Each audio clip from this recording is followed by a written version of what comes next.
Sellers and buyers are adjusting expectations, and our local markets are responding.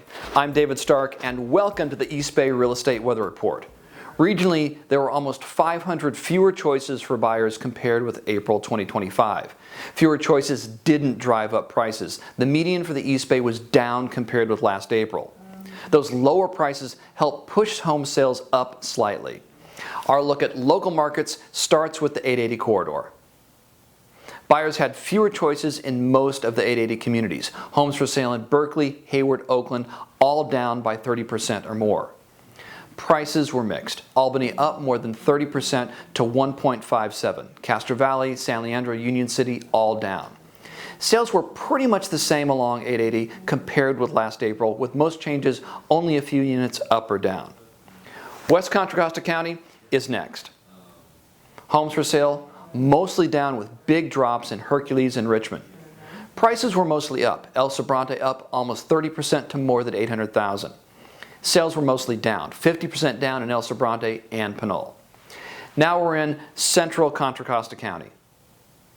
Homes for sale were mixed. Martinez up more than 30% with 55 on the market. Pleasant Hill and Walnut Creek both slightly down.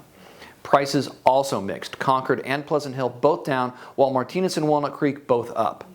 Sales were mostly up. Martinez 31 sold. No change in Walnut Creek. Next up, La Miranda.